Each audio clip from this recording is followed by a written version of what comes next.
How's it going, YouTube? This is Spearfield7. Today we're talking a little bit about NBA2K16. It's the new game that's coming out on the PlayStation Plus, free offerings for June.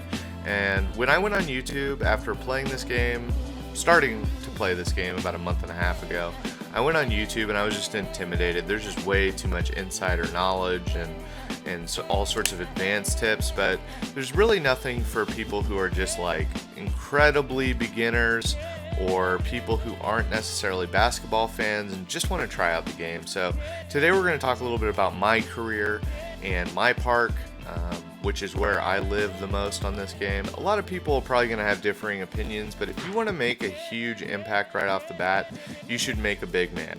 So you should either make like a 7-foot power forward or make a tall center. Once you make your player, you can make them look as silly and as stupid as you want. I would recommend you make him realistic. I mean, if he's 5 foot, 380 pounds, he's going to barely move. I mean, the game really gears it towards reality, and if you make something completely unrealistic, you might get frustrated eventually because there's going to be walls that are stopping your ass from greatness. So right now I'm a 97 overall. I'm still continuing to grind to 99 overall. I'm a two-way wing, small forward. I've geared my stuff more towards shooting, athlete, playmaker, and defender, and I'm going to max these out, and then whatever's left over I'm probably going to put on inside scorer. But you want to upgrade your athlete as soon as possible, and it basically makes you last longer, it gives you more energy, and it makes you less injury prone. I mean, you can't earn VC. VC is basically XP, and if you look in the top right of my screen, you're going to see I have 58,000 VC. That is used to increase these upgrade points as well as buy gear. So buy kicks, buy clothes, you know, all that good stuff. Try to come into it with a mind like if you just want to be a shooter, focus on athlete and your shooting, and then get rid of rebounding and maybe put up your defender a fourth of the way. Basically, like when you make balanced players, you just have a lot more limitations on what you can do and what your full potential is. Another important thing is if you look on the right, you're going to see a shield and it says total 39. Those are badges. And if I press triangle, I can look at those badges in here. And these are very important in MyCareer, but also in the online multiplayer. They kind of offer you boosts and kind of unique things for your player. That's going to help you in certain situations. Like for instance, one of my favorites is the eraser. An eraser is an elite shot blocker who negatively affects shot percentages of players while present near the rim. So if I am down low in the paint, I'm actually going to hurt someone's shot ability just by me being there. So in between games, you're going to be in this custom court area.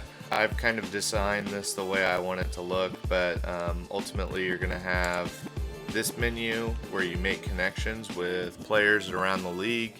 You can hang out with your teammates, which helps boost your team chemistry. I don't really worry about that. This game is very realistic. It really focuses on playing your position and playing as a good teammate. That means passing the ball when people are open. That means not shooting the ball when you're not open. It means being an all-around player and filling in.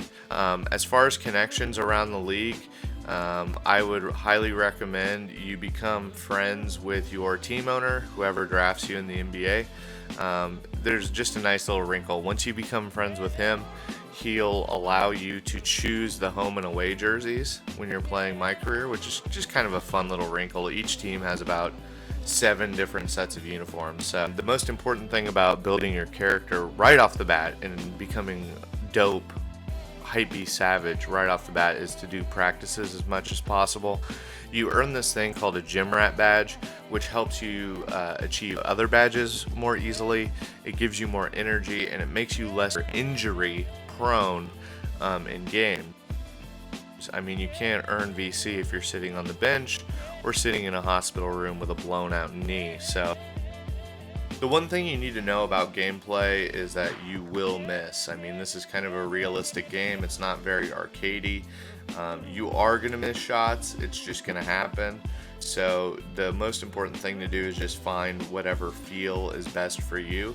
I find that more and more I am doing shooting, like you see here, just by touch and just by kind of feel. When I first got the game, I looked at that bottom meter where theoretically the line is supposed to match up in the middle. And if you do a perfect shot, it's called a green light, and I basically just green lighted there.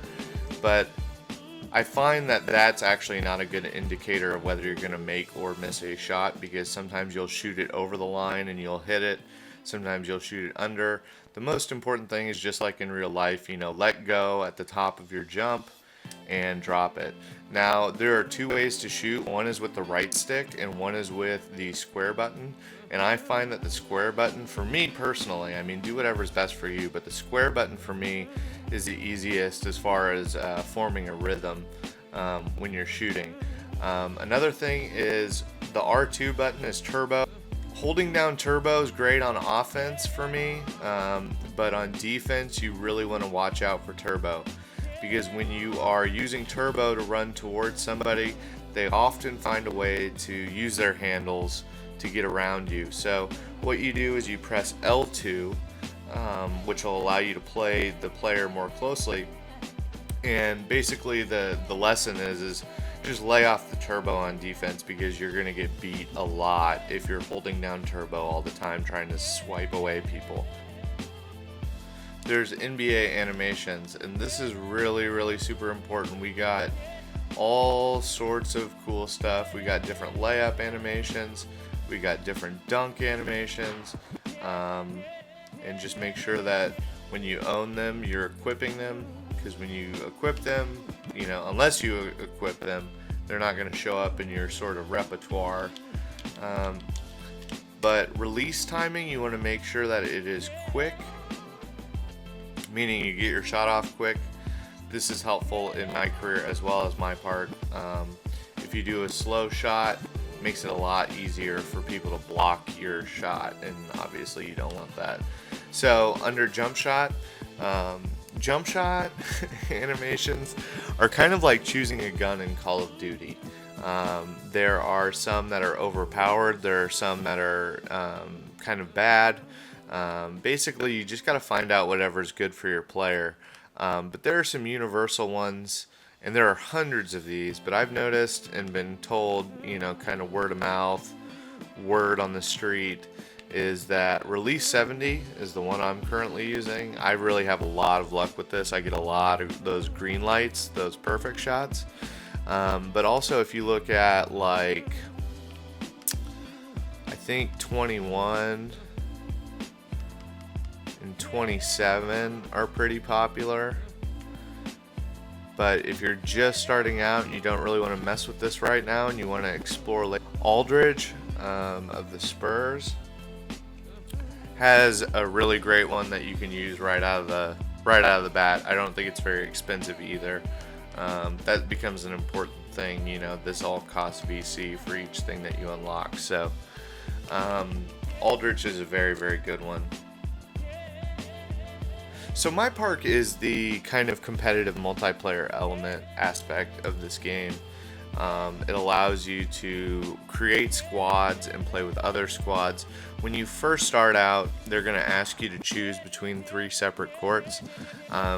If you're getting this, if your friends already have this game, I would get whatever court that they're playing on, because you have to rank up a ton, and I'm talking about days and days of gameplay to be able to travel to other courts. So ask your friends what they're playing on. I'm playing on the Sunset Beach Ballers court, which is kind of like a beachfront court that I really like a lot, and it's actually a really active court. I would not, for whatever you do, don't choose Old Town. It's like an amusement park. It's like a nighttime court, and there's never anybody on it every time I try to go in there. I would say it's probably the least popular one. Another tip, stay away from 2v2. 2v2 drives me crazy in this game.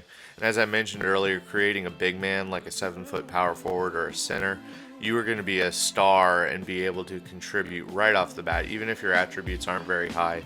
Because if you have a maxed out wingspan, you have these long ass arms, you're going to be getting rebounds, you're going to be getting blocks, and you're going to have a deep influence on your game, on the game's success or failure. So that's why, like, if you want to just play for this summer or play for a month, I would definitely create a big man. But in this game, passing to open people is important. Just being an all-around basketball player is important. If you've never watched an NBA game, it might be a little bit difficult. But if you're like a point guard or a shooting guard, you're around the three-point line most of the time. If you're a big guy, you're down low under the basket most of the time. And just make sure that you're passing the ball and getting good looks for yourself and for your teammates. That's really what success boils down to, is who gets the most rebounds, who are taking good shots, and who are not ball hogging. So if you're just sitting there, trying to cross over people for 20 seconds and you pass it to a teammate and get butt hurt because there's 3 seconds left on the shot clock, and then you guys lose possession, or the guy takes a bad shot, then you're being a bad teammate because you're essentially directing the entire possession towards yourself. And then if you fail at your mission of getting past your defender, you're really putting a lot of strain on your teammates to pick up the slack. So I strictly work on 3v3. I just find it's a lot more balanced and it's a full court situation, whereas 2v2 it's just half court. But in here, your MyPark rep, I'm desperately, after I started the game horribly.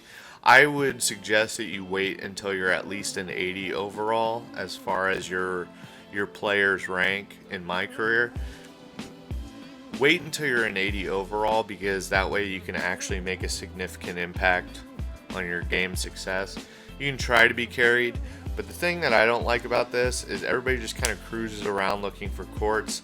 You find a court and you got to kind of wait for it to get open. And basically, the multiplayer matchmaking in this game is kind of a joke. It's very slow. It's very hard to get into a game. So you really want to go in with your best foot forward. And as you can see, my record is pretty trash. But there was a time I think I was 8 and 38. So I'm clawing my way up to maybe trying to get even. But basically, this is your rep. And if people see you're a brown shirt, they probably won't fuck with you, so you'll probably be by yourself. So it's best to try to find friends to come in and play together with, or meet new friends, on the court. If you see legends, if you see a legend 3 to 5, they're people who have literally been grinding this game for days and days and days and hours and hours. So it's probably going to be an immensely hard game for you. That's just FYI, but it's kind of cool. As you get up, once you get past the rookie thing, you start actually getting upgrades or things that you can use in this mode. For instance, we got putback dunks.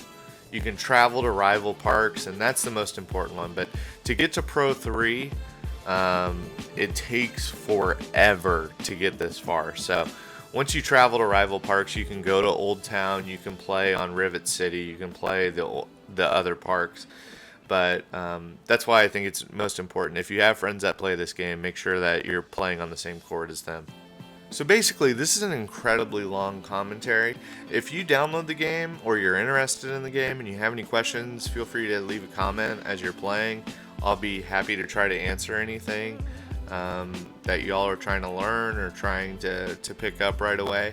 I just wanted to make this as beginner friendly as possible, since the game's been out for a while, and most of the videos I see now on YouTube are super advanced, mathematical calculus shit, and it's very difficult to kind of understand, just basically how do I start and what can I do to maximize my thing. I mean, I feel like I wasted a lot of time in the first month. So hopefully these things gave you something to think about. Hope you guys enjoyed the video. If you did, please leave a like, and I'll be back shortly with some more gameplays, more videos, and etc.